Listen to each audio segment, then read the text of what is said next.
Es Mes de la Mujer y lo celebramos con Lidia Ávila en portada. ¿Sigues en home office? Descubre cuál es el mejor outfit para estar a la moda. Una mujer de mucha altura. Conoce el perfil de Viridiana Álvarez. Además, en nuestra sección en inglés, seguimos recorriendo nuestro hermoso país. Y ahora nos detenemos para ver las maravillas que tiene Hidalgo. ¿Tienes hijos? Ayúdales a ver las matemáticas de manera divertida. Y Erickson Spitia está de vuelta con Sentido Común. Todo esto y más en nuestra edición de marzo. Búscanos en redes. Sentido Común, una revista gratuita. Primera llamada. Primera llamada. ¿Listos invitados? Empresarios, artistas, cantantes, actores, políticos, autores, escritores, médicos. Segunda llamada. Segunda llamada. Empresas, cine, entretenimiento, medicina, vida social, viajes, destinos turísticos.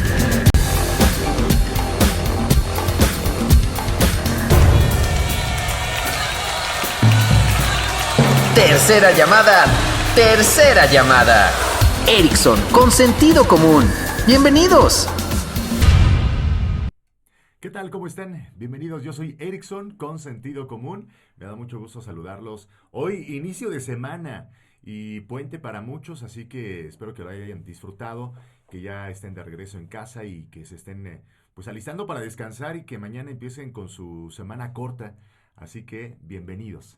Oigan, pues ya escucharon, está la revista Sentido Común en las calles de Aguascalientes y también en las redes sociales. Estaba revisando una de las secciones que es la sección de casa, que escribe por ahí la arquitecta Carolina Moreno y que nos platica acerca de cómo embellecer nuestra cocina. Y nos da algunos tips, ¿no? Por ahí el tema de ventilación, la iluminación, que es algo fundamental. Pero este asunto de la ventilación también es básico porque de repente cuando uno cocina y los aromas se encierran, los olores y demás, pues bueno, les invito a que chequen la edición impresa y también la versión digital sentidocomún.live para que chequen esa y todos los artículos que son de gran interés para todos, para la familia y para los niños, para los adolescentes, para todas las edades. Así que chéquenlo. Y bueno, ya lo saben, ayúdenos a compartir esta transmisión. Entre más compartan, le vamos a llegar a más gente y nuestra tribu de Sentido Común, pues obviamente va a crecer, se va a fortalecer y vamos a cada día a ser más fuertes y más grandes. Así que ayúdanos a darle like, a compartirlo, a dejarnos tus comentarios, tus recomendaciones y todo lo que sea necesario.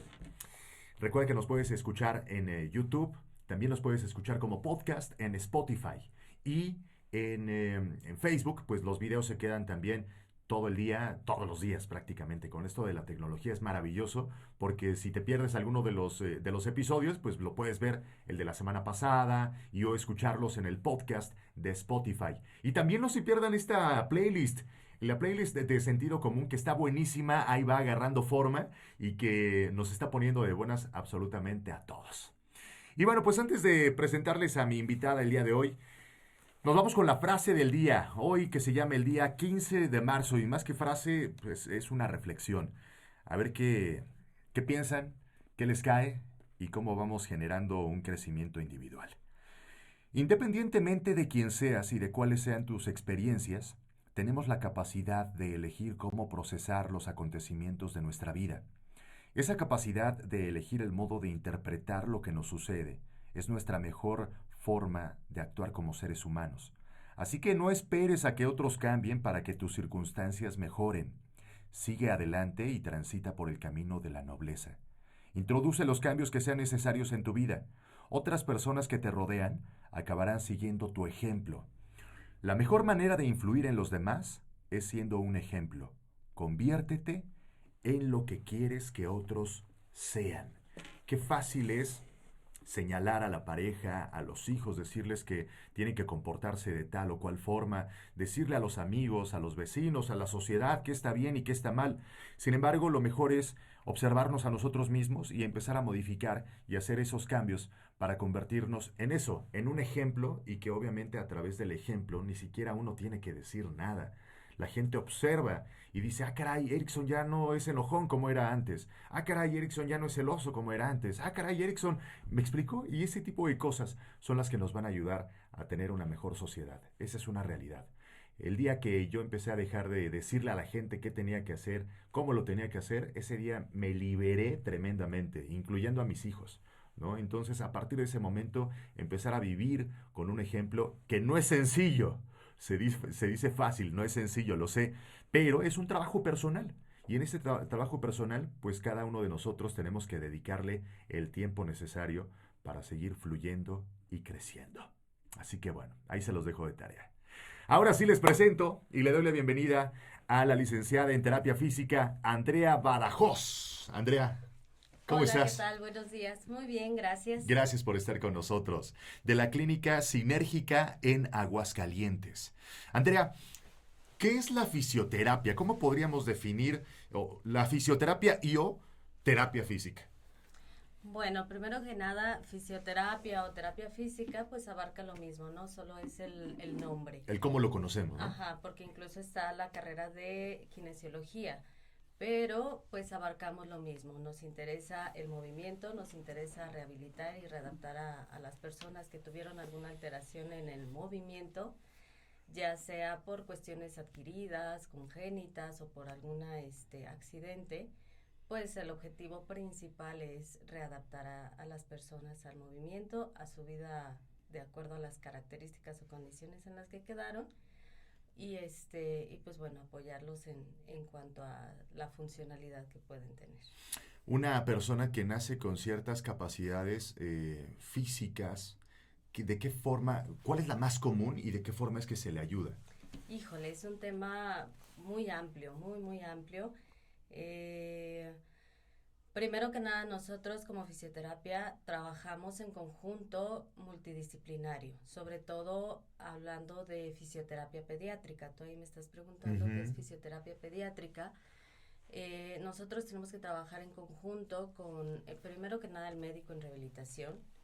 El médico en rehabilitación hace también un análisis en conjunto en cuanto a todas las características que cumple esta personita, este niño, haciendo diferentes evaluaciones para poder generar un pronóstico. Y de ahí pasa con nosotros hacemos evaluaciones como tal en fisioterapia y vamos determinando qué proceso de tratamiento junto con el médico va a llevar.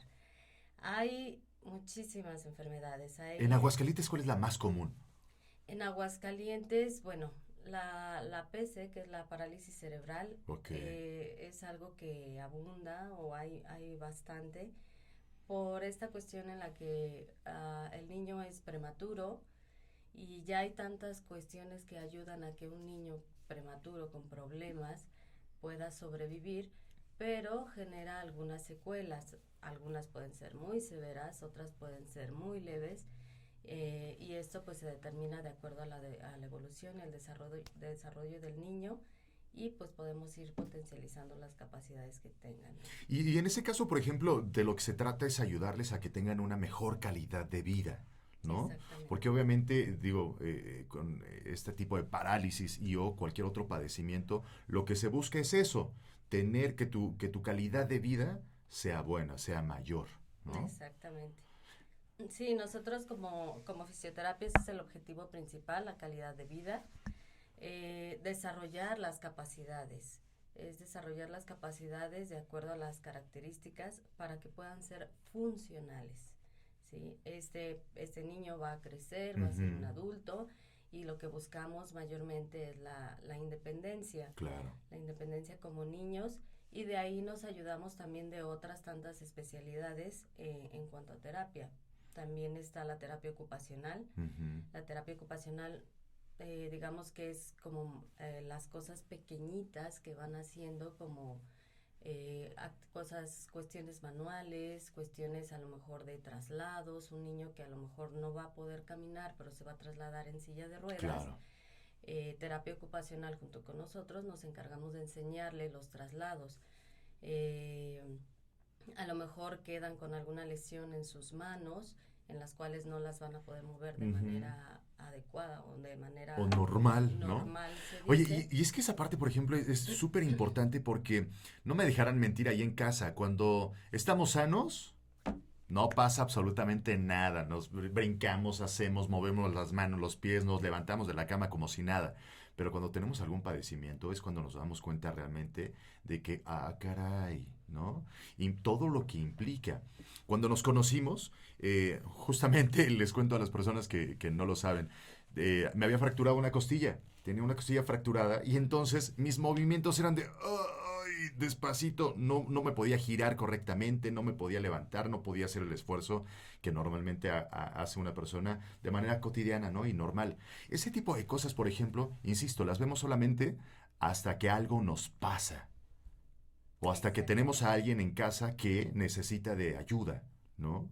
¿Cómo generar una conciencia, Andrea, para poder cuidarnos? Porque mucho se habla también de la prevención, ¿no? No necesitamos realmente tener un accidente como para empezar a tener un buen uso de nuestro cuerpo. Exactamente. Pues es parte igual de la fisioterapia, sobre todo tiene que ser preventiva. Nosotros trabajamos pues dando pues la información necesaria. Lamentablemente como cultura, como personas no tenemos esa educación preventiva. Siempre vamos al médico, siempre vamos al dentista cuando ya hasta que nos duele. Nos duele. Bueno, no, hasta que, claro, hasta que ya no toleramos el dolor, porque puede doler, pero decimos, no duele suficiente. O Caray. nos limita la función. Claro. Nos limita la función que dices, ya no puedo, lo común que tenemos es la espalda, lumbalgia, ¿no? Claro. Empiezan con que, me duele la espalda, pero pues lo vamos dejando, y hasta que de plano un día, ¡pum!, te se quedas ahí y ya no se puede claro levantar. Y ahora sí, vamos al doctor, vamos a la fisioterapia para ver en qué me pueden ayudar.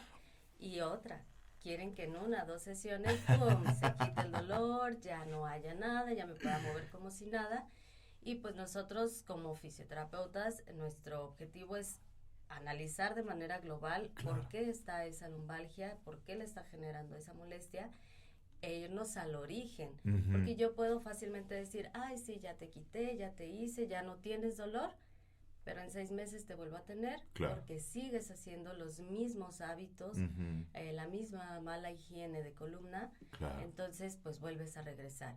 Y nosotros, como tal, tenemos el objetivo y nuestra premisa es ir al origen, atacar, enseñar, reeducar desde el origen para evitar que regreses. Yo quiero que regreses, pero a saludarme y a decirme, me siento muy bien, estoy muy bien y ya no necesito de tu servicio, solo vine a saludarte, ¿no? Qué buena onda, ese es el ideal, ¿no? Sí. Oye, dime una cosa, ahorita por ejemplo, este último año que tenemos, ya platicaremos del tema COVID y de la fisioterapia pulmonar, pero por ejemplo hablábamos de la higiene, de las posturas, ¿no? Cuando muchas personas hoy en día están en la computadora más tiempo, porque están trabajando desde casa, entonces, ¿cuál sería la forma correcta de sentarse en una silla? A la hora de comer, a la hora de estar frente a la computadora, ¿cuál sería?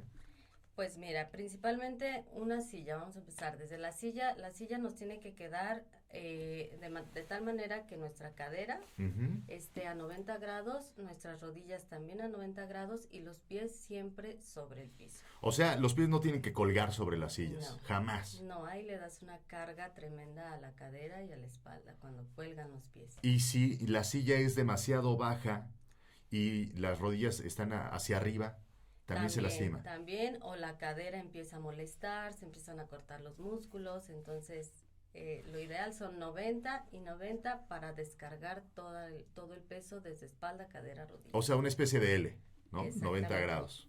Esa es la forma correcta que tendríamos. Ya sea que estemos comiendo, tendríamos que estar con el respaldo hacia la espalda, hacia el respaldo al 100%. No. Por ejemplo, en la alimentación, cuando nosotros tenemos hambre, nuestra postura siempre es hacia el plato, ¿sí? Ya después de que satisfacimos nuestra hambre, pues sí nos recargamos en la espalda o en el respaldo. Lo ideal es que sea una silla ergonómica, pero pues no todos tenemos una silla ergonómica. Nosotros les pedimos que tengan un cojín a nivel de la columna lumbar para que nos mantengan lo más recto posible, y la espalda tiene ciertas curvaturas. Naturales. ¿no?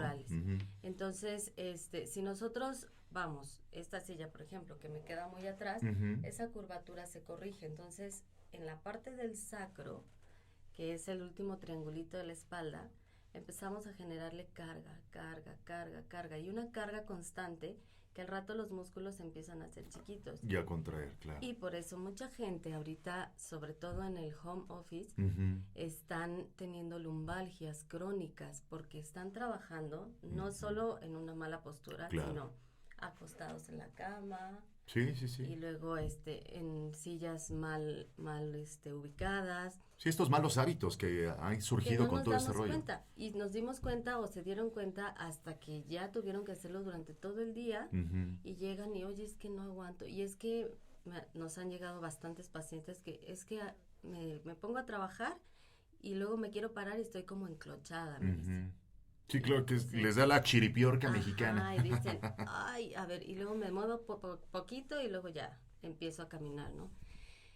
Eso también ocurre porque no hay una activación. Se supone que debe de haber después de estar cierto tiempo en una sola posición o en la misma postura, cada 45, máximo 50 minutos, hay que cambiar esa posición. Tenemos que caminar o hacer algún tipo de activación física para que toda la musculatura, para que la oxigenación del cuerpo empiece a fluir, se empiecen a revascularizar, porque nosotros estamos sentados y no es lo mismo estar caminando y que los músculos se estén moviendo, estén ayudando al torrente sanguíneo a mandar sangre a todo el cuerpo, que a que esté sentado, los músculos están flácidos, la sangre le cuesta más trabajo subir, entonces nos empieza a dar sueño y empezamos a modificar la postura y estamos ya cada vez más. Y es que, bueno, el ser humano no nacimos o no estamos creados para estar en una posición todo el día. No. O sea, y menos sentado, ¿no? Estamos en una posición de movimiento. Nuestro organismo, nuestro cuerpo está diseñado para estar en movimiento, para generar el flujo de energía. Oye, y este tema, por ejemplo, con los niños, que bueno, los papás... Pues, y más con las mujeres que con los niños, con los varones, ¿no? El tema de, hija, tú tienes que derechita. ¿Ese tipo de educación y de higiene corporal es correcta? ¿Qué tanto estamos, qué tanto le hacemos daño a nuestros hijos con ese tipo de posiciones? Sí tenemos que manejar la postura. La postura disminuye cargas de peso a nivel de columna, a nivel de cuello, a nivel de hombros, a nivel de cadera, ¿no? El estar derecho sí, pero va ayudado con la activación física. Volvemos, siempre debemos de tener algún tipo de activación física para que esos músculos estén trabajando. De lo contrario, empezamos a generar un estrés un estrés o unas contracturas a nivel muscular, en el cual después empiezan las molestias, ¿no? Porque a lo mejor yo puedo estar así en la computadora, pero como no tengo una activación, estoy todo el tiempo así, entonces el músculo genera una tensión y una tensión constante que al rato dice, pues así me quedo. Claro. ¿No? Pero entonces, ¿cuál tendría que ser la correcta postura tanto para los niños como los adultos? Los hombros, ¿qué tendrían que estar? ¿En la parte media, tirados hacia atrás, tirados hacia adelante? ¿Cómo sería lo correcto? Híjole, es un análisis bien profundo. Tenemos que empezar desde la cabeza, tenemos que analizar la postura desde la cabeza. Luego tenemos el mentón, caras, ¿no? O el mentón, que mucha gente ahorita por el uso de los dispositivos, la cabeza empieza a hacerse así. Claro. Entonces, fíjate en mi postura, ¿no? Yo estoy sentada, estoy así, y si hago esto, ¿qué pasa con mis hombros? Claro. ¿Sí? Y si hago esto, ¿qué pasa? Entonces, empezamos a activar diferentes cadenas musculares y entonces empieza a corregir la postura. Yo, por ejemplo, tiendo a levantar más la barbilla. Creo que es por el tema de visión. O sea, como que trato de enfocar de mejor forma y tiendo a levantar la barbilla. Y me doy cuenta y entonces como trato de corregirlo, ¿no? Pero, ¿qué es lo correcto? Dicen que lo correcto es lo que no te daña. Exacto. ¿No? Pero cada caso es diferente también. Sí, porque tenemos que, eso es lo que hacemos, tenemos que analizar todo el entorno, todas las características. Por eso en una sesión o en una valoración de fisioterapia analizamos todo el entorno. Aquí tú me estás diciendo tu visión, estamos analizando la visión. Entonces, tenemos que ver por qué motivo llegas a levantar tu mentón, en el cual levantas el mentón y entonces empezamos a activar musculatura del cuello. Y al rato, ay, ¿por qué me duele? ¿Por qué tengo así los hombros? Ajá, sí. Sino porque estás activando musculatura que no debe de estar activa. Nosotros, por ejemplo, analizamos en la historia clínica, evaluamos todas las condiciones auditivas, visuales, laborales, en cuestiones del hogar, de la casa, familiares, todo lo que en lo que se desarrolla esa persona para poder realizar un análisis y poder establecer un tratamiento. Claro. Porque pues si no, yo te voy a decir, sí, corrige el mentón, pero tú lo haces ya automático porque tu visión a lo mejor necesitas... Sí, busca el ángulo correcto. Ajá, o necesitas algún tipo de aditamento visual para poder mejorarlo, o a lo mejor ya por cierta situación quedó dañada cierta parte de la visión, no sé. Y es que, bueno, la gente que nos está viendo lo tiene que ir ubicando poco a poco también esta parte, porque el cuerpo es sabio. Entonces el cuerpo siempre va a compensar las carencias que existen. Entonces, Erickson, tus ojos están débiles, estás cansado o tienes una visión mala. Entonces el cuerpo busca, ¿no?, la forma en la cual pueda compensar esa necesidad que tengo. Hay personas que caminan más o que pueden tener una pierna ligeramente más corta que la otra, por ejemplo, y que no lo saben. No lo saben y entonces compensan el peso y la cadera entonces se empieza a mover de diferente forma. Y bueno, es un sinfín de cosas, que realmente el asunto es aprender a conocernos, ¿no? Sí. Identificar nuestro cuerpo, saber nuestras dimensiones, nuestras formas, qué está sucediendo en nuestro día a día, porque también es una realidad, Andrea, que con el paso de los años se va modificando nuestro cuerpo. Sí, mira, el cuerpo siempre busca equilibrio, ahorro de energía y disminución del dolor. O sea, flojo. Sí, siempre. No sé si te has fijado, te duele el estómago y ¿qué haces? Nos vamos hacia adelante porque quieres disminuir el dolor.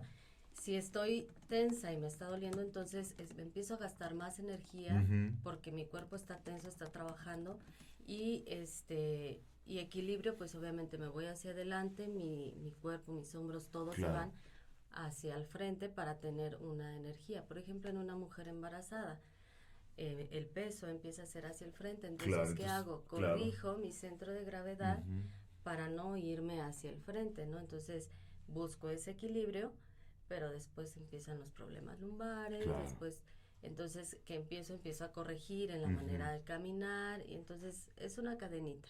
Que es tremendo, que obviamente en esos primeros años tal vez, o sea, estamos hablando de los 10 a los 20 años, tal vez no pasa nada, ¿no? Ni siquiera nos damos cuenta. Ni nos importa. Exacto, ni siquiera lo vemos. De los 20 a los 30 años podemos decir, bueno, como que existe algo, ¿no? Algo me truena, pero no me duele. De los 30 a los 40 es como que, caray, ¿qué pasó? ¿No? Es como la primera llamada de alerta real. De los 40 a los 50 es cuando ya surgen ciertas cosas. Y de los 50 en adelante, bueno, pues ya ni se diga, ¿no? Así es. Oye, una de las cosas que me llama mucho la atención también, específicamente en el tema de las mujeres, es el asunto del busto, ¿no? Las mujeres que llegan a tener un busto grande, que obviamente es pesado, ¿no? Pero también el asunto de pena. Hay muchas mujeres que al tener un busto grande entonces les da pena y lo que hacen es su postura, los hombros tratan como de ocultarlo, ¿no? Y llegan a tener también una mala postura. ¿Ahí qué se puede hacer o qué es lo recomendable hacer? Pues mira, empezando, la postura tiene mucho que ver también con la cuestión psicoemocional. Nosotros también trabajamos en equipo multidisciplinario con psicología, porque cualquier persona que esté deprimida, que tenga algún problema emocional, pues que tendemos a irnos hacia el frente, ¿no? Claro. Entonces, por más que yo quiera de manera física reeducar un músculo, si en cuestión emocional no hay esa apertura, yo puedo decirle, haz este ejercicio, haz esto, muévete así, muévete asado, esto y esto, corrige acá, pero emocionalmente va a volver a la misma postura. Claro. No, que lo que hablabas al inicio, ¿no? Es ir al origen de lo que está generando esto. Entonces, en este caso empezaríamos desde saber por qué motivo tiene esta inseguridad al mostrar su busto, para ir corrigiendo la cuestión física y primeramente también tendríamos que ir trabajando pues músculos de la cadena posterior, que son músculos de la espalda, estirando músculos de la cadena anterior, por ejemplo el pectoral, porque el pectoral se hace más chiquito, entonces empieza a corregir muchas posturas, y pues esa básicamente sería lo principal, pero en conjunto, o nos gustaría que fuera en conjunto con psicología, porque pues eso nos va a ayudar más a que tenga una autoaceptación de su propio cuerpo. Sería lo ideal, ¿no? Oye, y el tema, por ejemplo, de si ya tiene una aceptación consigo misma y demás, pues no cabe duda que el peso del busto también genera una incomodidad, ¿no? El tipo de brasier es súper importante para una mujer, ¿no? Sí. O sea, ¿cuántas mujeres hay que no saben cuál es su brasier correcto y eso genera malestares también en la postura, ¿no? Exacto. Y en el día a día que en la mañana usan el brasier y en la tarde ya están con dolores tremendos y en la noche ni se digan. ¿Ahí qué les recomendarías? Primero, hacer buenas medidas de su busto para poder seleccionar un brasier adecuado. Pero, sin embargo, mientras no tengan fuerza en la musculatura que lo sostiene, pues así se pongan muchos brasiers buenos, no va a funcionar. No va a servir de nada. Tienen que activar la musculatura. Y de eso estamos hablando, que es la parte de la espalda alta, superior, media y baja.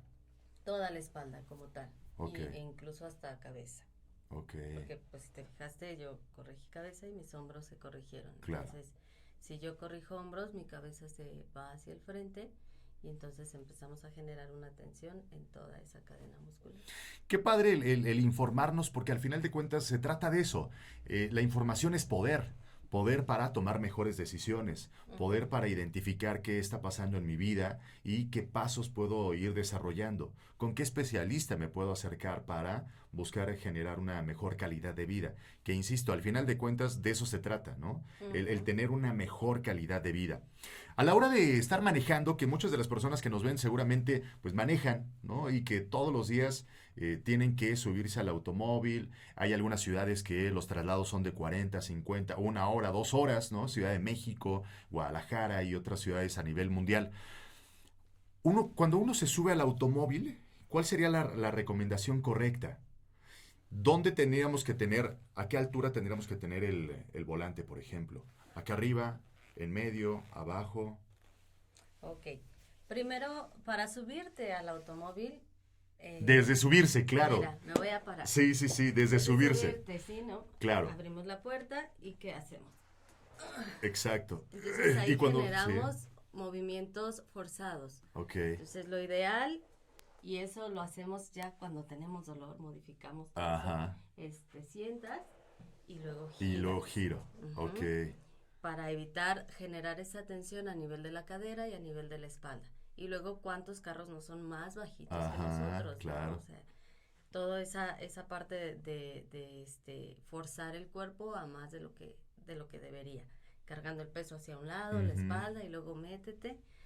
Después, el volante, siempre que estemos haciendo alguna actividad donde tenga que ver con miembro superior, no tiene que haber tensión a nivel de los hombros. Si yo llevo el volante muy arriba, pues me voy a ir cansando, y como son actividades que hago repetitivas, eso va generando tensión y va generando irritación a nivel de los tendones, que son esa parte del músculo que se une al hueso, ¿no? Y hace que se muevan nuestras extremidades. Entonces, lo más recto posible hacia nuestros hombros, que los hombros estén relajados, no pueden ir así, y tampoco también por cuestiones de seguridad. Si vamos con el volante aquí, pasa un incidente y no hay a dónde moverte, entonces se estampan luego se estampan, se impactan luego en el volante. Entonces tienes que ir a una distancia considerable donde pueda reaccionar tu codo y tus músculos para sostenerte y puedas maniobrar. Ni estar así, porque a la hora de un impacto no hay esa flexibilidad, ese movimiento, y pues bueno, es cuando los huesos se pueden fracturar. Sin embargo, si tú tienes una flexión considerable, porque también hay que ver la altura del asiento. Y es que eso es bien el importante. Digo, respaldo. hoy la mayoría de los automóviles se pueden ajustar. Ujú. Antes no se podía, no existía eso de que vamos a ajustar el El asiento, asiento. ¿no? Y eres hombre, eres mujer, eres chaparrito, eres alto, eres lo que sea, y era la misma estatura para todos. Ujú. Pero hoy, pues la mayoría de los automóviles se pueden ajustar en los asientos, ¿no? Y también el volante. Ujú. Lo pueden ajustar hacia arriba, hacia abajo, de una mejor forma. Entonces, bueno, ya tenemos entonces que vamos a esta altura. Eso es para el pasaje, para el conductor. Ujú. Para el pasajero y para pues, los demás pasajeros, el que va al lado, el copiloto y los que van atrás, ¿cuál tendría que ser la postura correcta? La postura correcta. Es igual. Tiene que ser la espalda relajada, el asiento no tiene que estar tan reclinado, tiene que estar a unos 90 grados, a lo mejor un poquito menos para relajar la espalda, y que el cinturón, a la hora de ponernos el cinturón, no nos quede aquí en el cuello, también modificar la altura del cinturón, y siempre, siempre, siempre buscar que estén a 90 grados nuestra cadera, nuestras rodillas, siempre, siempre que estemos sentados, buscar ese patrón, digamos. ¿Con los niños aplica lo mismo o hay ahí algo diferente que se tenga que hacer? Con los niños ya es ideal tener sus asientos de seguridad. Ok. Por cualquier incidente, el automóvil pues no está adecuado dependiendo el tamaño, la edad del niño, pues lo más ideal es tener su asiento de seguridad, ¿no? Donde tenga ese apoyo en cuanto a las cuestiones laterales, el cinturón, si hay algún impacto o algo que lo pueda sostener, porque tú sabes, un cinturón pues no te sostiene al 100 Claro. Y puede generar otras lesiones aparte de evitar el accidente, ¿no? En ese caso, por ejemplo, con los bebés, cuando uno lleva al bebé en su bambineto, Portabebé. en su portabebé, ¿qué es lo mejor? ¿Que el bebé vaya viendo de frente, así como nosotros, o que el bebé vaya viendo de espaldas? Hacia atrás, de espaldas a. ¿Por qué? Porque a la hora del impacto, si hay un choque, a lo Ujú. mejor el cuerpo tiende a irse hacia adelante. Entonces hay muchas ocasiones que a lo mejor no puede estar bien colocado los cinturones, Ujú. y el bebé puede hacer un movimiento de latigazo y lesionar lo que es la parte del cuello. Y que justamente ese famoso latigazo es una de las cosas que son de las más comunes, ¿no? Porque de repente uno llega al semáforo, frena y de repente el de atrás no se dio cuenta y ¡pum! Ya nos dio. Ujú. Y en ese ya nos dio puede ser súper leve, ¿no? O sea, no tiene que ser tampoco un súper golpe como para generar un malestar grave. Ese tipo de lesiones son muy comunes. Sí. ¿Cómo es que una persona que ha tenido este tipo de lesiones puede identificar? Porque me queda claro que muchos dicen, no, ni me duele, no me pasó nada, no, estoy bien, mira, no, puedo mover. Pero obviamente la adrenalina, el calor de ese momento nos hace creer que no tenemos nada. Ujú. ¿Qué es lo recomendable?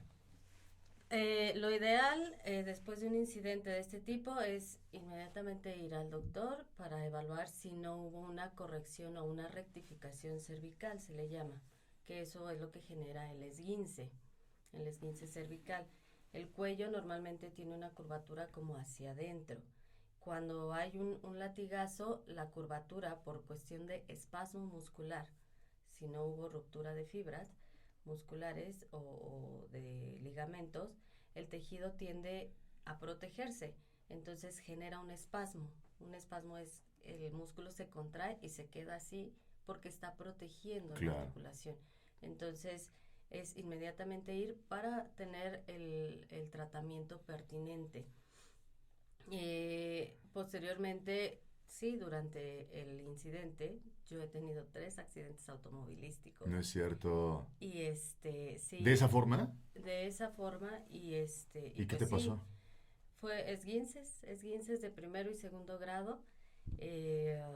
Empieza, primero no te sientes nada, ¿no? O sea, tú Estoy quieres bien. resolver lo del Claro, carro, el ¿no? seguro A y ver, marcar sí. y oye, no, tú me pegaste, yo te pegué. Ajá, resolver eso. En cuanto baja la adrenalina, híjole, ya no puedo Claro. mover el cuello.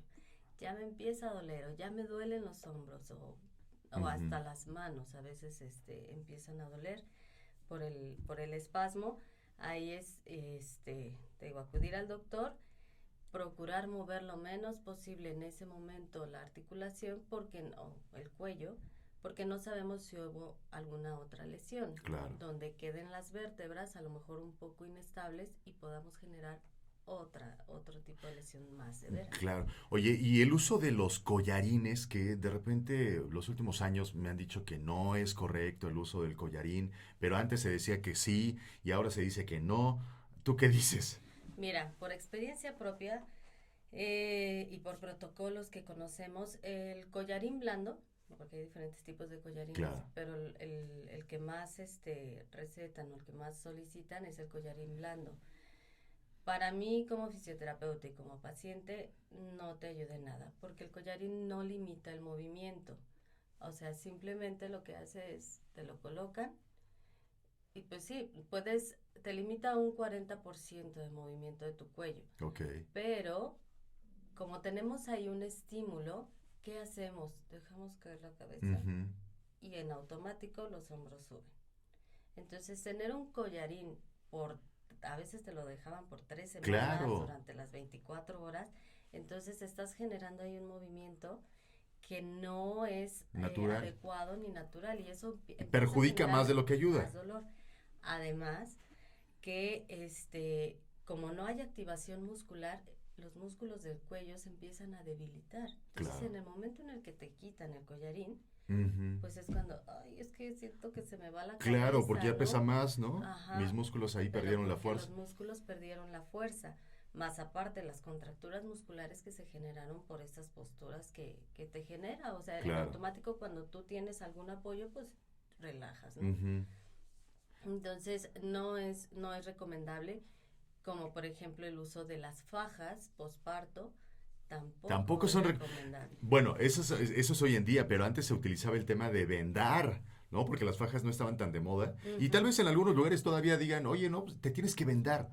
Ni el vendaje ni las fajas son recomendables después de un parto. El vendaje sí, porque no genera tanta compresión. Okay. Es únicamente para mantener un poco comprimido, pero sigue habiendo activación muscular. Ahora lo que hacen las fajas es, y yo quiero regresar a mi cinturita que tenía antes de embarazarme, ¿no? Y te lo digo por experiencia propia, porque a mí me pasó antes de estudiar rehabilitación de piso pélvico, uroginecológica. Pues yo después de mi primera bebé dije, yo quiero regresar. ¿Cómo no? A claro. lo que tenía, ¿no? Y quizás no se puede. No se puede. Es una realidad. Una vez que la mujer tiene el primer hijo, ya las cosas no son iguales. No. Y hay que aceptarlo. Y además el cuerpo cambia mucho, y tenemos que dejar que el cuerpo se vaya recuperando. La faja no te va a ayudar en nada. La faja lo que hace es sustituir el movimiento o el trabajo que tienen que hacer los músculos, y en el momento en el que te quitas la faja es cuando empiezan las lesiones. Ok. Sí, lesiones musculares. Y por ejemplo, hoy en día que también existen fajas para la postura, tanto para hombre como para mujer, ¿no? He visto estos comerciales de póngasela, que son acá en los hombros, ¿no? Y entonces en automático se va a poner la postura correcta para que... ¿Eso es bueno, es malo? Ayuda, es como cuando usan el zapato ortopédico, todo ayuda, pero no es lo único. Siempre tiene que haber una activación muscular, porque si no activas la musculatura que está, digamos, débil, no sirve de nada, porque en cuanto te quites el aditamento, vas a volver a lo mismo. ¿Cualquier tipo de faja es buena? Y me refiero a los materiales con los que están hechos, o se recomienda que sea de tal o cual material específico para evitar sudoración y qué sé yo. Tiene que ser siempre una faja transpirable. Okay. Que te permita la transpiración por la generación de hongos y lesiones ya después cutáneas que puedan ocurrir. La faja no es recomendable usarla todo el tiempo, ningún tipo de faja, incluso fajas de trabajo, tampoco. Lo ideal es enseñarles a fortalecer la musculatura, enseñarles a respirar para hacer esfuerzos. La activación. La respiración, qué importante es ese tema que acabas de mencionar, la respiración, porque para empezar no sabemos respirar, ¿no? O sea, cuando nacemos como bebés, todos los bebés saben respirar a la perfección, pero conforme vamos creciendo, vamos perdiendo esta facilidad y este buen uso de nuestros pulmones y de todo lo que conlleva el aparato respiratorio. ¿Cuál es la manera correcta para respirar? Pues depende qué actividad vas a hacer. Sobre todo hablando de esfuerzos y del uso de fajas, tendemos a hacer siempre una maniobra que se llama maniobra de Valsalva cuando hacemos un esfuerzo, que es, no sé, te vas a preparar, digamos, en el gimnasio, ¿no? Vas a agarrar tu pesa, vas a hacer una sentadilla y ¿qué haces? Claro, ¿no? Claro. Y entonces, el esfuerzo. haces un esfuerzo en el cual te aguantas la respiración y entonces empezamos a generar presiones dentro de nuestra cavidad tóraco-abdominal, en la cual en vez de adquirir más fuerza, perdemos fuerza porque no estamos permitiendo a los pulmones ni a la musculatura trabajar en conjunto con las piernas, digamos, en este caso. Y además generamos presiones en la cabeza, en cuestión vascular. Por eso luego ocurren tantos accidentes cerebrovasculares a la hora de hacer esfuerzos. Entonces, lo ideal es, digamos, para hacer una sentadilla, tiene que haber un análisis de la respiración y una enseñanza ideal. Sería lo ideal. Pero para hacer algún esfuerzo, cargar una caja o algo, es inhalar antes y a la hora de hacer el esfuerzo es ir sacando el aire. Claro. Pero a su vez, cuando vamos sacando el aire, tenemos que ir trabajando musculatura abdominal, que no son los rectos ni el six-pack que siempre se ve. Hay otros músculos abdominales más abajo que nos ayudan a protegernos de la espalda, a proteger nuestro piso pélvico, a proteger nuestros pulmones y a tener más energía para poder realizar esa carga. Que ahora muchos dirán, no, yo ni siquiera voy al gimnasio, así que eso no me interesa. Pero en la casa hacemos infinidad de esfuerzos. Oye, que hay que cambiar el garrafón del agua, o hay que cargarlo, hay que bajar las bolsas del mandado, ¿no? Entonces, todo ese tipo de cosas, cuando uno carga las bolsas del mandado, se agacha, las levanta y luego las llevas, es un trabajo de peso y que hacemos todos los días. Y la mujer, más. No se diga. ¿No? O sea, porque carga el bebé, carga la carriola, carga la bolsa y carga un buen de cosas. Bueno, sus bolsas de mano, ni se diga. O sea... Ay, no es cierto, ni pesan. Bueno, pesan más que ustedes. ¿Qué llevan? No lo sé, pero siempre pesan más que ustedes. Pero siempre es útil. Ah, no, eso que ni qué. Sutil. Cualquier cosa, a ver, permíteme un segundo, se meten y agarran, sí, encuentran todo siempre. Ahí, por ejemplo, ¿qué recomendaciones para las mujeres que están en este día a día en casa, con estas actividades, con los hijos, en las labores domésticas y todo? Pues mira, lo ideal es, volvemos a lo mismo, hacer activación física y sobre todo hacer reconocimiento de nuestro cuerpo. Muchas veces andamos por la vida sin saber, pues, que tenemos una cadera, que tenemos unos hombros, que tenemos, una espalda que nos sostiene todo el tiempo, ¿no? Y esto nos pasa mucho, sobre todo, por ejemplo, en consulta. Luego vemos, pacientes con incontinencia urinaria, ¿no? Que después de haber tenido 4 hijos, haber cargado, haber hecho, haber trabajado, no tuvieron y no tenemos la educación necesaria y empieza este problema de incontinencia, ¿no? Entonces, nosotros tenemos que empezar a hacer un reconocimiento de su cuerpo porque tan solo les pedimos, a ver, aprieta o mueve tu pelvis, ¿no? Y ellas así de... ¿Cómo se hace? ¿Qué es eso? Primero, ¿cuál es la pelvis? Claro. Y luego les enseñamos y luego, ay, no puedo, es que no... Porque no hay una disociación corporal, porque no hay un reconocimiento del cuerpo. Entonces, primero, tanto hombres como mujeres, ¿no? Esto es, engloba a todos, ¿no? Sí, claro. Tener un reconocimiento corporal para poder reeducar musculatura, fortalecer y proteger, prevenir. Este ABC, para empezar a identificarnos a nosotros mismos, lo acabas de decir, seas hombre o seas mujer, ¿cuál sería lo primero que tendríamos que identificar. ¿Cómo poder en casa, la gente que nos está viendo, escuchando, cómo poder empezar a hacer estos primeros ejercicios de autorreconocimiento? Pues primero es activarse. ¿Qué tipo de activación? Empezar a mover sus articulaciones, empezar a mover cabeza, sentir cómo mueven, empezar a sentir su cuerpo a la hora de moverse, ¿no? Empezar a mover cabeza, empezar a mover hombros, brazos, porque luego vamos tan perdidos en nuestra rutina del día a día que, por ejemplo, nos ha pasado que llegan pacientes y los vemos en sus movimientos cuando nos están explicando y hacen esto, ¿no? Claro. Y van por otra cosa. Y nosotros, ¿le duele el hombro? ¿Cómo supo? No, ¿por qué? A ver, alce su hombro. Hasta ahí llega. Hasta ahí. ¿Por qué le hace así? No, pues es que, no sé, me caí el otro día y pues me empezó a doler y ya, pero pues se me quitó el dolor. Pero se queda ahí grabado en su cabeza que ya no puede levantar el hombro. Más, claro. Entonces empieza a dejar de mover el hombro porque no tiene ese reconocimiento corporal. Okay. Entonces es empezar a mover su cuerpo en todos sus rangos de movimiento, desde los dedos de las manos, los hombros, la cabeza, la cintura. ¿Qué sería lo ideal? Que cada vez que nos despertemos hagamos ese tipo como de calentamiento, mientras nos bañamos, por ejemplo. Sí, puede ser mientras se bañan, lo ideal sería al despertar para el cuerpo decirle, ya estoy aquí. Actívate. Ya me voy a activar. Ajá. ¿Mientras estamos en cama o nos levantamos? Pues hay algunos ejercicios que son en cama, que pudiéramos enseñarles y luego ya de pie.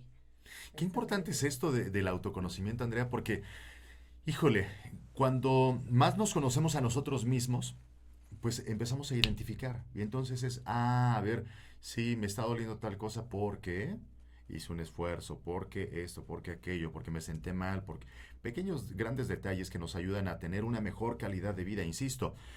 De eso se trata, ¿no? O sea, de poder llegar a una edad avanzada, pues en plenitud, con buenas capacidades. Anteriormente, mucho se habla, ¿no? Hoy en día de que antes las personas de 40 años ya eran viejos, ya eran grandes, ¿no? Y hoy, 40 años, estamos hablando que siguen siendo muy jóvenes y fuertes. Y que la tercera edad, pues parece ser que ahora es a partir de los 65, 70 años que ya volteamos a ver a una persona que es adulta mayor, ¿no? Ya no es como antes. Entonces, y que aún así hay muchas personas de 60, 70 años súper fuertes, que siguen corriendo, que hacen ejercicio, que se activan y que están mucho mejor que chavitos de 20 años, ¿no? Eso es tremendo, que al final es de lo que se trata, de este autoconocimiento. En este año de pandemia, Andrea, que obviamente pues se ha detonado el asunto respiratorio, el asunto pulmonar. Muchas de las personas que pues tuvieron COVID y que se han recuperado, han salido de ello. ¿Qué está pasando con ellos? Porque leía por ahí que de repente quedan con secuelas mucho más fuertes que una persona que ha fumado toda su vida. O sea, es algo grave realmente. Pues bueno, esto del COVID es tan porque vino a generar cosas nuevas, y ¿no? hay muchos resultados en diferentes personas de muchas cuestiones, nada más no respiratorias, también hay cuestiones cardíacas que no les dieron cuestiones respiratorias, pero hacen un análisis y pues resulta que tiene algún problema cardíaco, ¿no? Entonces el COVID vino a abrir, a destapar otras cosas, es decir, date cuenta de tu cuerpo, ¿no? Efectivamente, una persona que tuvo COVID, pues primero, pues es principalmente la cuestión respiratoria, ¿no? Empiezan a perder esa oxigenación en su cuerpo por un daño que hay dentro de los pulmones, ¿no? Entonces no hay esa capacidad inspiratoria o expiratoria de los pulmones. Eso les impide poderse mover, porque si no hay mayor gasto y entonces se requiere mayor oxígeno. Entonces, y como lo dijimos, el cuerpo está diseñado para ahorrar energía. Entonces se deja de mover y pues junto con ello va la atrofia muscular, aparte de todas las lesiones que puede haber en otros órganos, ¿no? Entonces, después de que un paciente logra recuperarse de esta enfermedad, lo ideal es tener una valoración por parte de un médico en rehabilitación, en rehabilitación pulmonar y cardíaca, para evaluar cómo están las condiciones generales de su cuerpo y en conjunto con nosotros, con fisioterapia, establecer un plan de tratamiento. Muchas veces, y ahorita por ignorancia, pues la gente se va a su casa, y más porque no hay tantos especialistas en esa área. La gente se va a su casa y dice, pues sí, me canso a la hora de barrer, ¿no? Ya no barro igual y tengo que esperarme para poder respirar. Nos ha pasado que hemos tenido pacientes que le llaman hipoxemia feliz, porque no sienten la disnea, no sienten esa baja de oxigenación en su cuerpo, y les puede dar algún síncope, se llama, que se cae, ¿no? O sea, por la falta de oxigenación, y esto es lo importante, ¿no? Que por eso se pide que después de salir del hospital tengan una valoración por parte de sus médicos o de un médico en rehabilitación pulmonar y cardíaca, para evaluar cómo están, y de ahí establecer un plan de tratamiento e irlos adecuando, y ir adecuando su cuerpo y sus pulmones a mejorar y a poder ser funcionales. Si quedó algún daño, enseñarles cómo poder hacer sus actividades sin tener tan presente ese daño, o si no, potencializar lo que quedó. Existen, mencionabas el tema de que la gente puede desconocerlo, pero también es un asunto de muchas veces de pena, ¿no? A la gente le da pena, nos da pena el decir que no respiramos correctamente. Y entonces ahí lo dejamos y preferimos quedarnos callados a pesar de cómo nos sintamos. Para la gente que nos está escuchando, Andrea, ¿cuál sería un signo de alarma para consigo mismo? Que identifiquen qué. Si la respiración cambia, ¿cuáles serían? Pues inmediatamente, si no sienten que no alcanza su respiración, que por más que quieren inhalar, por más que quieren tomar aire, no logran tomar ese aire y no logran realizar su actividad completa, ahí está algo mal y tienen que ir a una evaluación. Taquicardia, si empiezan a tener taquicardia sin razón. Una taquicardia es ¿qué? La aceleración del corazón, ¿no? Que les empieza a latir muy rápido. Así es, o que se empiecen a marear, o que empiecen a sentir hormigueo en las manos. Ahí es donde tienen que ir a checarse. ¿Sí? Esos son como los ideales, ¿no? Si empiezan a sentir o a tener morados los labios, las uñas se empiezan a poner moradas, entonces ahí la oxigenación está bajando mucho. Y eso, por ejemplo, con los bebés aplica de la misma forma, porque obviamente un bebé tal vez todavía no puede hablar y no puede expresar, ¿no? Oye, me siento de tal forma, pero nosotros como papás tenemos que observar cómo es la coloración de sus uñas, de sus labios, para identificar, ¿no? Esos grandes detalles. Sí, por ejemplo, bebés que se resfrían constantemente, o tienen asma, o tienen algún tipo de problema respiratorio, luego identificar la coloración tanto de sus labios como de sus uñas. Qué bueno, entonces realmente la terapia física pues va para todas las edades, ¿no? Para todas las edades, para todos los sectores, más allá de decir me espero a tener un problema o a necesitarlo y acudir, no. Lo podemos hacer para tener una mejor postura, para tener una mejor higiene corporal y por ende una mejor calidad de vida. Exactamente. Antes de despedirnos, Andrea, ¿qué recomendación les darías justo para que lo podamos empezar a practicar en casa? Que sean tal vez 3 tips y que la próxima vez que nos veamos, la gente nos diga, oye, ¿sabes qué? Sí, respiré mejor o mi postura cambió, la empecé a modificar. ¿Qué recomendación les darías?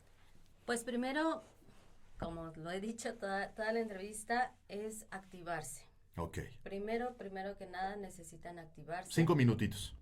Con 5 minutos que lo hagan, sobre todo las personas que están mucho tiempo en una postura constante, como ahorita la gente que hace trabajo en casa, cada 45 o 50 minutos moverse.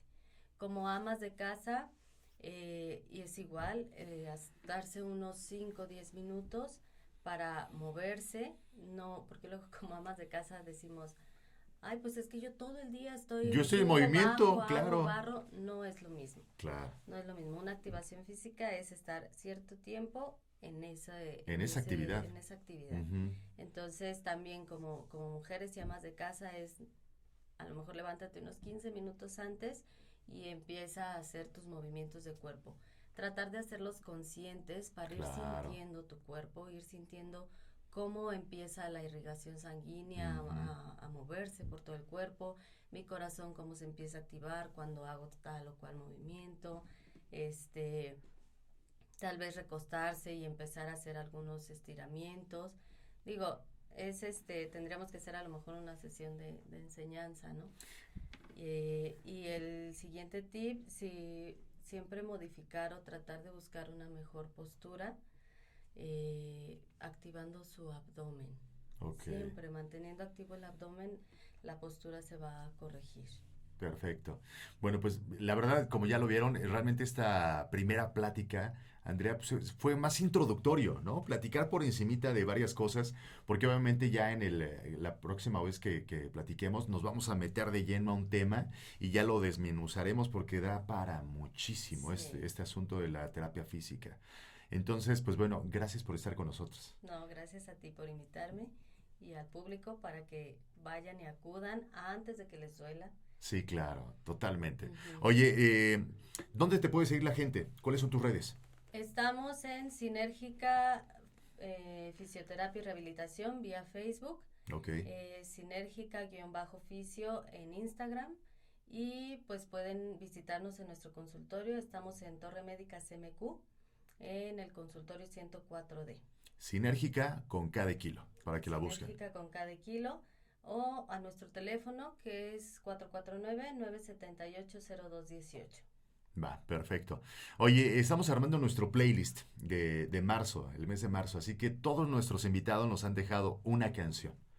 ¿Qué canción te gustaría dejarnos para sumarlo a este playlist y seguir generando una mejor calidad de vida en el día a día? Híjole, me pusiste a pensar. A ver, piénsalo. Mientras tanto, yo los invito a que nos envíen información. Ya saben que tenemos una red de ayuda. La red de ayuda es justamente activar nuestra economía, nosotros como sociedad. Y si tú tienes algún servicio o producto, te invito a que nos contactes a través de las redes sociales de sentidocomún.life y que nos hagas saber qué producto, qué servicio, cuál es el costo, dónde está ubicado, cuáles son tus redes y que pues, generemos esta red de ayuda para dar difusión para toda la gente que no tiene dinero para pagar un spot en radio, para pagar un comercial en televisión o en redes sociales o que no sabe cómo hacerlo. Bueno, pues este es el medio, ¿no? Nosotros como sociedad, nosotros como tribu de sentido común, buscamos generar este match entre nosotros, la ayuda mutua, la red de ayuda. Ahora sí, ¿ya supiste cuál? Pues me gusta Carlos Vives. Va, perfecto. Pero soy un poco mala para recordar nombres de canciones, pero cualquier canción de Ok, Carlos vamos Vives. A buscar una movida de Carlos Vives. Todas son un buenas. vallenato. Sí. Buenísimo. Andrea, gracias por estar con nosotros. Gracias a ustedes y estamos ahí para servirles en CMQ para lo que se les ofrezca. Andrea Badajoz, muchas gracias. Gracias, Reina. Gracias a ustedes también ahí en casa, donde sea. Recuerden compartir este video y, por supuesto, pues escucharnos también en YouTube y en el podcast. El podcast en Spotify. Ahí nos encuentran como sentidocomún.live. Escuchen todos los programas que llevamos y compártanlos también. Denle me gusta y eso nos va a ayudar a que esta comunidad, esta tribu, siga cada vez más grande. Yo soy Erickson, con Sentido Común. Hasta la próxima. Es mes de la mujer y lo celebramos con Lidia Ávila en portada. ¿Sigues en home office? Descubre cuál es el mejor outfit para estar a la moda. Una mujer de mucha altura. Conoce el perfil de Viridiana Álvarez. Además, en nuestra sección en inglés, seguimos recorriendo nuestro hermoso país. Y ahora nos detenemos para ver las maravillas que tiene Hidalgo. ¿Tienes hijos? Ayúdales a ver las matemáticas de manera divertida. Y Erickson Espitia está de vuelta con Sentido Común. Todo esto y más en nuestra edición de marzo. Búscanos en redes. Sentido Común, una revista gratuita. El telón baja hoy. Para tener un poco más sentido común, Erickson te espera de lunes a viernes a las 9 de la noche.